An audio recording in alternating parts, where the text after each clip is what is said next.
अगर कोई दलित इंसान ये सोचता है कि मैं देश का शासक बन जाऊंगा, हुक्मरान बन जाऊंगा, तो समझ लेना कोई आरएसएस के पेरोल पर है।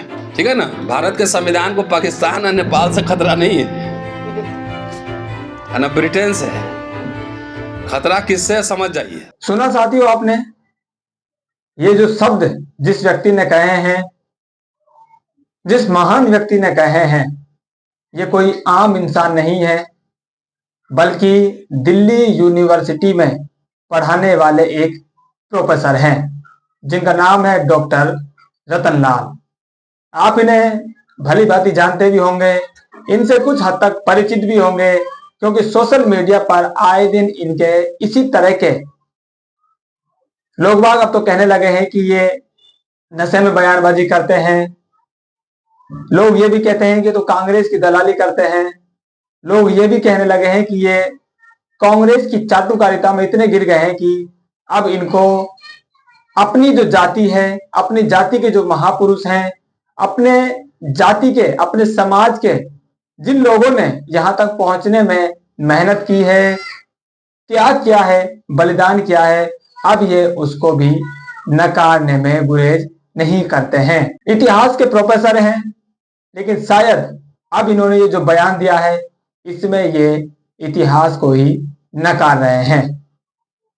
पूरा बयान इन्होंने क्या दिया है वो भी आपको बताएंगे, लेकिन इन्होंने जो शुरुआत में कहा कि जो दलित समाज का व्यक्ति अगर हुक्मरान बनने की बात कर रहा है, इस देश का सीएम बनने की बात कर रहा है, इस देश का पीएम बनने की बात कर रहा है, तो वो भाजपा आरएसएस की पेरोल पर काम कर रहा है। मतलब अगर इस देश में साथियों अगर कोई दलित सीएम हुआ है, वो स्वतंत्र सीएम की मैं बात कर रहा हूं, जो अपने दम से बना है, अपनी पार्टी से बना है, तो वो बहन जी मायावती, चाहे आप कुछ भी कह लीजिए, एकमात्र लेडी अभी तक सीएम बन पाई है। तो इनका इशारा कहीं ना कहीं उसी बात पर है जो टैग बहुजन समाज पार्टी पर लगा हुआ है, जो टैग बहन जी पर इन्हीं के जैसे लोगों ने लगाया हुआ है कि ये बसपा के लिए काम करते हैं, आरएसएस के लिए काम करते हैं। और इन्होंने बगैर नाम लिए सीधा सीधा जो हमला बोला है, दलितों की जो आज स्थिति चल रही है, बहुजन समाज की जो आज बहुजन समाज की आज तो दयनीय स्थिति चल रही है, उसका सीधा सीधा इन्होंने कारण कहीं ना कहीं बहुजन समाज पार्टी और उसके नेताओं को ही बताने का काम किया है। क्या इस देश में सपने देखना गुनाह है? क्या इस देश में सीएम बनना गुनाह है? क्या इस देश में पीएम बनना गुनाह है? अगर आप सीएम बनने का सपना नहीं देख सकते हैं, अगर आप पीएम बनने का सपना नहीं देख सकते हैं, तो आप संविधान को किनारे लगा रहे हैं। संविधान आपको सपने देखने की आजादी देता है, आपको बोलने की आजादी देता है, आपको चुनाव लड़ने की आजादी देता है। और अगर आप इस देश की जनता का विश्वास जीतने में कामयाब हुए और आपको जनता ने इतना मत दिया कि आपने किसी को हरा दिया, तो आप विधायक, सांसद और सांसद से आप सीएम और पीएम बनने का भी सपना देख सकते हैं और आप बन भी सकते हैं। अगर प्रोफेसर साहब ये कह रहे हैं कि अगर कोई दलित सीएम पीएम बनने का सपना देख रहा है तो वो आरएसएस भाजपा के लिए काम कर रहा है, तो दलित प्रोफेसर साहब डॉक्टर रतनलाल जी, आपके लिए सवाल है, आप किसके लिए काम कर रहे हैं? आप इस देश में किस विचारधारा की सत्ता बनाने के लिए काम कर रहे हैं? आप किन लोगों के लिए काम कर रहे हैं? क्या जो लोग आप पर आरोप लगाते हैं कि रतनलाल साहब, डॉक्टर रतनलाल जी कांग्रेस पार्टी के लिए काम करते हैं, ये कांग्रेस के दलाल हैं, क्या उनके आरोप आप पर बिल्कुल सही बैठते हैं? क्या ये लोग आप पर जो आरोप लगा रहे हैं ये बेबुनियाद नहीं है, बिल्कुल सही आरोप है? क्या आप इनको झुटलाएंगे? और अगर आप कह रहे हैं कि दलित सीएम पीएम बनने का सपना नहीं देख सकता है, तो आप इंसान को इंसान से नकार रहे हैं। जिस इंसान को कल्पना की शक्ति मिली है, जो इस प्रकृति में मौजूद हजारों करोड़ों जीवों में से इंसान को दुर्लभ बनाता है, एक दुर्लभ प्रजाति बनाता है, आप इंसान के अस्तित्व को ही नकार रहे हैं। आप उसको सपना देखने से मना कर रहे हैं। आपने संविधान को नकारा, आपने इंसान को इंसान बनने से नकारा, ये कौन लोग हैं जिन्होंने दलित समाज को इंसान नहीं माना?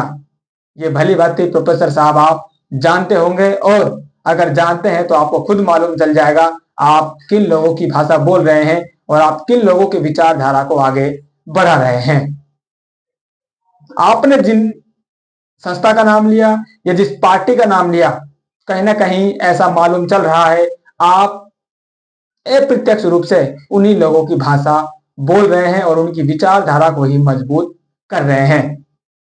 आप भली भांति जानते हैं, आप इतिहास पढ़ते हैं कि लोगों ने दलित समाज को इंसान मानने से इनकार किया, और आज भी दलित समाज अपने अस्तित्व के लिए, अपनी पहचान के लिए किस तरह से मोहताज है आपसे छिपा नहीं है। लेकिन फिर भी आपने दलितों को इंसान मानने से इनकार किया, उनके जो मानव अधिकार हैं उनको आप नहीं मान रहे हैं, और संवैधानिक जो अधिकार उनको मिले हैं उनको आप नकार रहे हैं।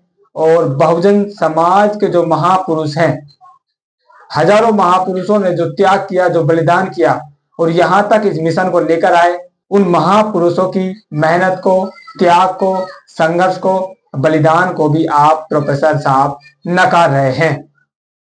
अगर आज आप प्रोफेसर की पदवी पर बैठे हैं तो ये आपकी बदौलत नहीं है, बल्कि जिस समाज से आप आते हैं उस समाज के महापुरुषों ने जो बलिदान दिया है, सत्ता की कुर्सी को हिलाने का काम किया है, सत्ता को मजबूर किया कि आपके समाज को कुछ हक अधिकार दिए जाएं। उन हक अधिकारों की बदौलत ही, उनकी लड़ाई के बदौलत ही, उनके संघर्षों के बदौलत ही आज आप इस कुर्सी पर बैठे हैं और आप अपने मुंह से इतनी बड़ी बड़ी बातें कर रहे हैं। साथियों, आप सुनिए प्रोफेसर साहब ने क्या बयान दिया है और क्या बातें उन्होंने कही है, फिर आगे और बातें करेंगे। अगर कोई दलित इंसान ये सोचता है कि मैं देश का शासक बन जाऊंगा, हुक्मरान बन जाऊंगा, तो समझ लेना कोई आरएसएस के पेरोल पर है। ठीक है ना। भारत के संविधान को पाकिस्तान और नेपाल से खतरा नहीं है, ना ब्रिटेन से है। खतरा किससे समझ जाइए। गवर्निंग क्लास और गवर्निंग एलिट, पॉलिटिकल एलिट में अंतर होता है। And my focus is governing class. Baba Saheb ने मद्रास में ये कहा था कि गवर्निंग क्लास बनाना है, एक बड़ा मिडिल क्लास होगा तब गवर्निंग क्लास बनेगा। बाबूजी के पेंशन से पैसा आ रहा है, जींस खरीद रहे हैं, बाबूजी के पेंशन के पैसा से खरीदा रहा है। जगजीवन राम गद्दार था, ये हरिजन है, ये दुर्जन है, ये सब है। ये सब नारे कहीं और रह जाते हैं। जितना सीएम पीएम बनने वाला दलित सब नेता घूम रहा है उससे पूछो एक लाइन, एक इंस्टीट्यूशन बनाया हो तो बताओ, एक पॉलिसी अगर लागू करवाया हो। तो सुना साथियों आपने, आगे उन्होंने कहा है कि जब दलित समाज की सरकार बनी, दलित समाज के सीएम पीएम बने, तो किन लोगों ने कोई इंस्टीट्यूट बनाए। आज 2025 चल रहा है, आज से 12 साल पहले 2012 तक बहुजन समाज पार्टी की सरकार थी और एक दलित समाज की महिला 2007 से 2012 तक पूर्ण बहुमत की सरकार यूपी में चला रही थी। उस महिला के कार्यकाल में 5 साल जो उन्होंने पूर्ण बहुमत की सरकार चलाई, उसमें क्या विकास कार्य हुए, कितने शिक्षा के लिए उन्होंने काम किए, कितने बुनियादी काम किए और आपके समाज के लिए उन्होंने क्या किया, आपको उन कार्यों को एक बार इतिहास में झांक कर बताना है और देखना है, फिर आपको अपने भाषण में उनको जोड़ना है। अगर आप इतिहास पढ़ते हैं तो आपको 10 साल पीछे और जाना होगा प्रोफेसर साहब, और बहुजन समाज पार्टी के कार्यकाल में और एक दलित महिला के सीएम के कार्यकाल में क्या कुछ बुनियादी कार्य हुए और आपके समाज के लिए, आपके समाज को उत्थान के लिए क्या कार्य किए गए, आप उन कार्यों को एक बार जरूर देखें, जनता को अवगत कराएं, फिर आप तुलना करें। एक दलित अगर सीएम बनता है और अगर पीएम बन जाएगा तो इस देश की जनता का विकास कैसा हो सकता है और इस देश का जो हाल है, जो वर्तमान में हाल बना हुआ है, उसकी सूरत कैसी हो सकती है। तो साथियों, आप प्रोफेसर रतन लाल के लिए क्या कहना चाहेंगे। क्या लोग बाग जो इन पर आरोप लगाते हैं, लगातार सोशल मीडिया पर ये खुद कांग्रेस के जो नेता हैं उनके साथ फोटो शेयर करते रहते हैं, बाकायदा उनकी मीटिंग्स में ये जाते हैं, और अभी वर्तमान में आप देख रहे हैं जो कांग्रेस का कुछ कैंपेन चल रहा है संविधान के ऊपर, उनमें भी इनकी मौजूदगी देखी गई है। तो क्या लोग बाग जो आरोप लगाते हैं ये कांग्रेस के लिए काम कर रहे हैं, क्या वो सच मानते हैं? आप अपनी राय जरूर कमेंट कीजिए। फिलहाल इस अपडेट में इतना ही, मिलते हैं नई अपडेट में, तब तक के लिए जय भीम।